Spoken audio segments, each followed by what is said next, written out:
बोले गणेश जी महाराज की जय, नारायण भगवान की जय, एकादशी मैया की जय, मेरे गुरु भगवान की जय।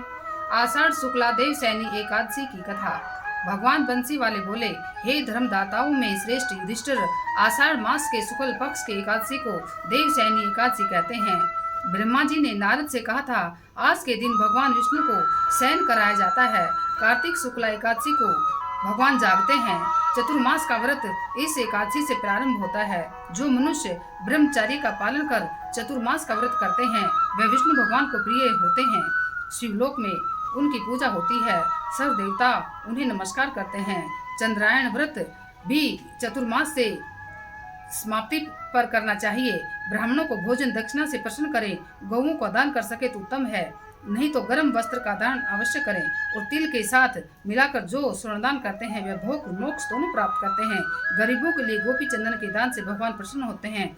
हल्दी के दान से गौरी शंकर जी को प्रसन्नता मिलती है और चांदी के पात्र में हल्दी धरकर दान देना चाहिए। वामन भगवान की प्रसन्नता के लिए ब्राह्मणों को दही भात का भोजन लगाना चाहिए। चतुर्मास में जो एक बार भोजन करते हैं वे स्वर्ग को जाते हैं। इस व्रत में जो तथा चावल इत्यादि अभ्याताओं को खिलाते हैं वे स्वर्ग को जाते हैं। अब एकादशी के महात्म्य की पौराणिक कथा कहता हूँ। सूर्य वंश में मानदाता राजा प्रसिद्ध सत्यवादी अयोध्यापुरी में राज करता है। एक समय उसके राज्य में अकाल पड़ गया। प्रजा दुखी होकर भूख से मरने लगी। हवन आदि शुभ कर्म बंद हो गए।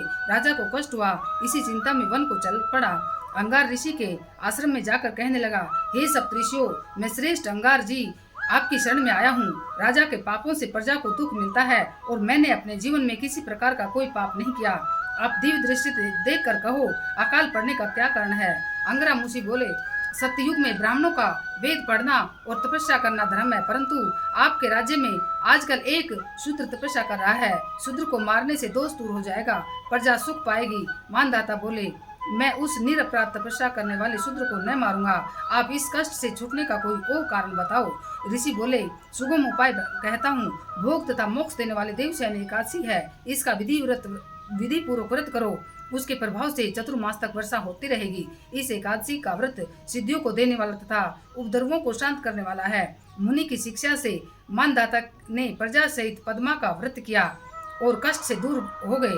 इसका महात्म्य पढ़ने या सुनने से अकाल मृत्यु का भय दूर हो जाता है। आज के दिन तुलसी का बीज पृथ्वी या गमले में बोया जाए तो महान पुण्य होता है। तुलसी की पवन से भी यमदूत भय पाते हैं। जिनका कंठ तुलसी माला से सुशोभित हो उसका धन्य जीवन समझना चाहिए। फलाहार इस दिन दाक का साग लेना चाहिए। बोले नारायण भगवान की जय।